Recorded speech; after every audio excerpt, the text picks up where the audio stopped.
बालक नामदेव की वो अमर घटना है जिसने स्वयं भगवान को धरती पर आने को मजबूर कर दिया। भगवान को भोग लगाने की जिद। नामदेव जी का जन्म महाराष्ट्र के नरसी बामणी गांव में हुआ था। उनके पिता दामा शेठ भगवान विट्ठल अर्थात श्री कृष्ण के परम भक्त थे। वे रोज भगवान की मूर्ति को दूध का भोग लगाया करते थे। एक दिन दामा शेठ को किसी काम से बाहर जाना पड़ा।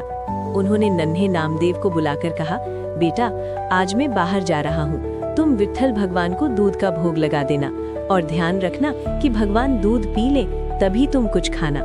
पत्थर की मूर्ति और बालक का प्रेम। बालक नामदेव ने दूध का कटोरा लिया और मंदिर पहुंच गए। उन्होंने मूर्ति के सामने दूध रखा और आंखें बंद करके प्रार्थना करने लगे, हे विट्ठल जल्दी आओ और ये दूध पी लो। काफी देर बीत गई लेकिन मूर्ति तो पत्थर की थी, वो दूध कैसे पीती। नामदेव को लगा कि शायद भगवान उनसे नाराज हैं।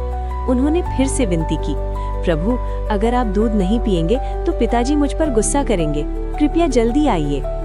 जब पत्थर पसीज गया, समय बीतता गया पर भगवान प्रकट नहीं हुए।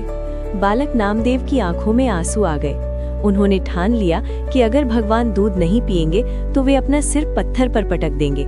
उनकी भक्ति में कोई दिखावा नहीं था, बस एक सच्चा विश्वास था कि भगवान साक्षात है और भोजन करते हैं।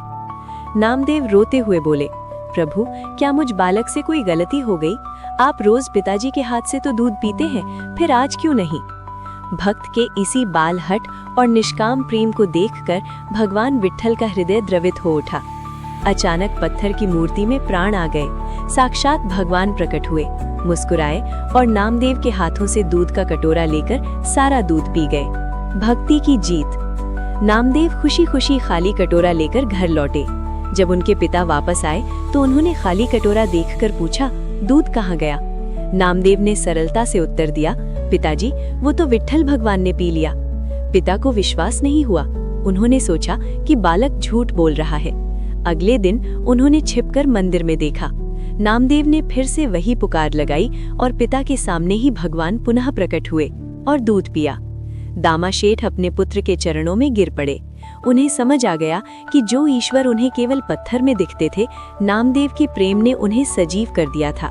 सीख, ईश्वर तर्क या ज्ञान से नहीं बल्कि अटूट विश्वास और प्रेम से वश में होते हैं। जैसा कि कहा गया है, भाव का भूखा हूं मैं और भाव ही बस सार है।